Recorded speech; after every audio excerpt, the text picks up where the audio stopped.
how wokeism is destroying finance as well. Let's talk about it all.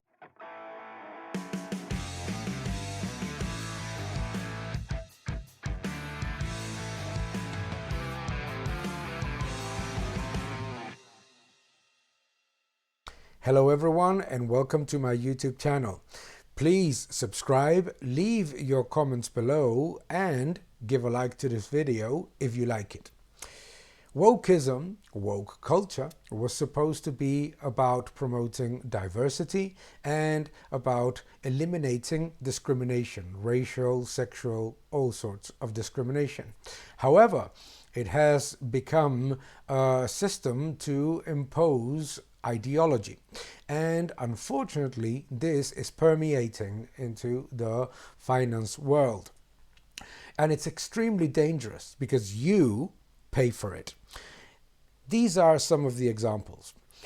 Wokeism was supposed to be about promoting diversity. However, it is imposing uniformity of thinking, diversity of opinions, and the constant debate of ideas has almost left the building in the finance world to a uniform view about almost everything, from climate change to central bank policies to government intervention to the populist policies, etc.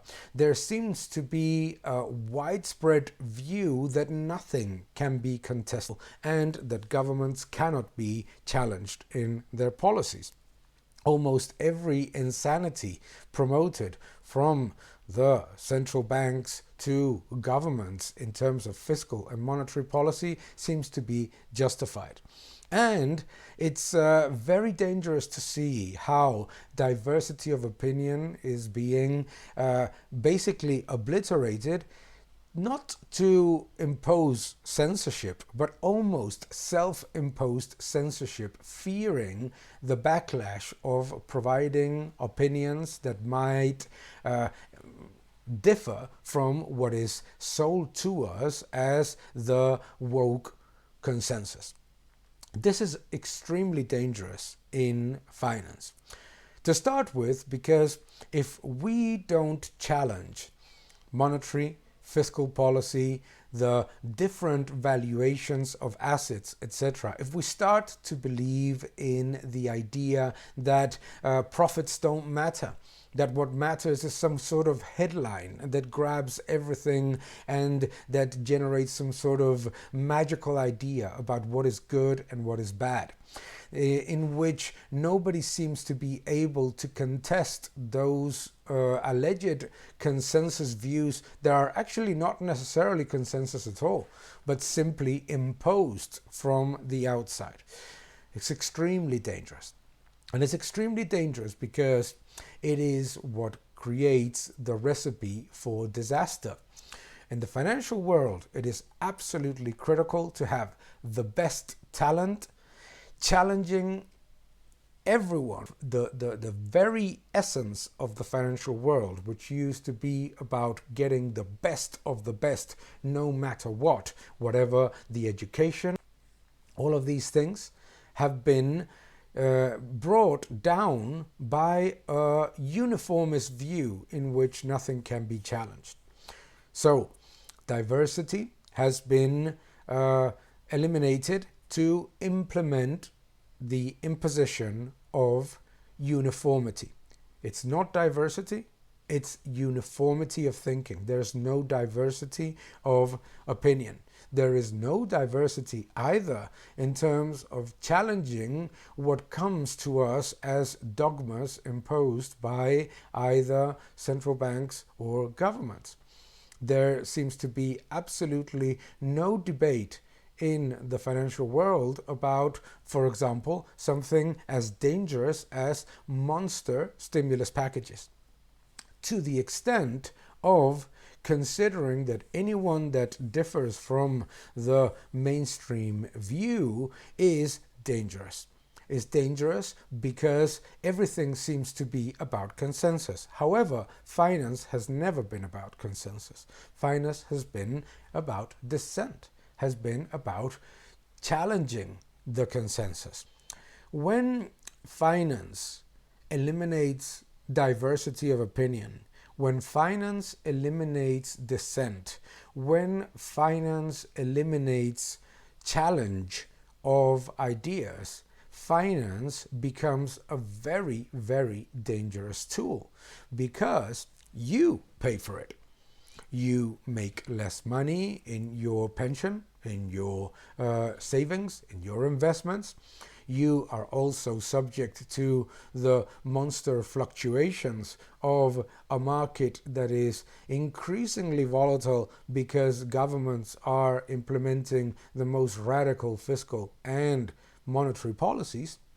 And you are also left with the losses when it happens. You may say that that happened in the past. However, if there is one thing that has created this fantastically open, transparent, and at the same time diverse financial world, is precisely challenging consensus. It's very important to have diversity of opinion. It is more important that investment banks, that financial institutions, that investment funds open debate, promote debate. Uniformity of view is extremely dangerous, especially when the uniformity of view is trying to sell you that in finance, of all places, economics and profits, details, economic details, etc., don't matter.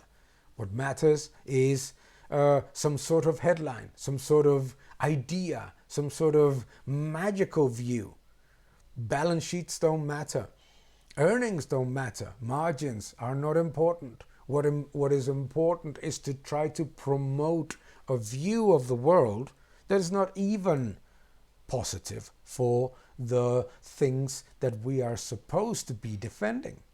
Because ultimately, when in finance everybody moves in tandem, in unison, and at the same time there is no diversity of opinion and there is uniformity in views about what the economy is doing, what investments should be implemented, what investments should not be implemented, on all of those things, what ends up happening is that the poorest suffer the most, because those are the ones that suffer the largest losses relative to their small investments when things go terribly wrong. Those are also the ones that suffer from the inflationary pressures created by massive central bank intervention. Those, the poorest, are also the ones that suffer the most from the lack of creative destruction, the lack of challenges between different investments. Ultimately, capitalism is about the best allocation of resources, limited resources, in order to generate the best possible outcome for the majority of the population. When wokeism is forcing capital to be invested in one place or another just because of an ideological view, it is also creating massive imbalances that will end up destroying those that they allegedly defend. Let's start from, for example, the massive climate change view that you cannot invest in fossil fuels. Okay, fair enough. That is an ideology, but it's not saying anything about the consequences. For example, if nobody invests in fossil fuels in the next 10 years, the price of oil, the price of gasoline, the price of natural gas, heating, etc., are going to rise dramatically because of lack of investment. It is important to look for transition using technology and competition, not using ideology. And when wokeism forces capital to move to one place instead to the most efficient way of allocating capital according to the best use of resources in one moment, what it generates is massive bubbles and bursts. Yes, absolutely, we have seen bubbles and bursts in previous occasions? Absolutely we have. And it's part of that ridiculous uniformity of vision and of opinion that is permeating the financial world. Very few people seem to contest those enormous stimulus packages of 2008. They're supposed to be the best. Those enormous money printing and liquidity injections that we have seen for so many years. If we don't see a challenge to all those factors, what we end up getting is the negative consequences. And the negative consequences are always paid by those that are the weakest.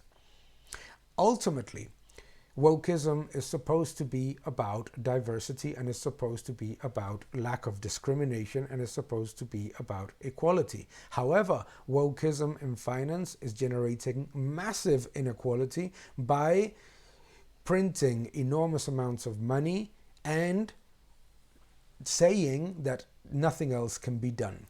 And remember, money printing is never neutral. It always disproportionately benefits the first recipients of money and hugely negatively affects the last recipients of money, which are real salaries and deposit savings. Guess what? The poor, the least privileged, are those that have a salary and their savings and deposits. So, wokeism is certainly hurting finance, and it's hurting it in a very deep way by eliminating diversity of opinion, by eliminating the challenge of ideas, by placing self-censorship instead of prudency, by placing headlines and magical ideas instead of facts, instead of figures, instead of profits, instead of balance sheets, instead of monetary and fiscal realities, by promoting the idea that anything and everything that governments do is acceptable and that all fiscal repression and all monetary repression is acceptable, or even worse, there is no other option. We need diversity of opinion. We cannot enforce and impose uniformity of opinion. There is nothing positive about quotas and about limits in finance when finance was always about hiring the best of the best at any given time, no matter what race, what education, what sexuality those people would have. Wokeism is not about diversity. Wokeism is about uniformity. Wokeism is about imposition. It's not about democracy. And the financial world should be about challenging ideas, and it should be about diversity of opinion. Once we take those things and facts out of the picture to place uniformity, sentiments, alleged sentiments, and headlines, magical ideas instead of reality, instead of facts, instead of figures, everybody loses, but the poorest suffer the most. Keep defending freedom. Thank you for watching this video. Please subscribe to my channel, like my videos, leave your comments below, and keep defending freedom. Thank you very much.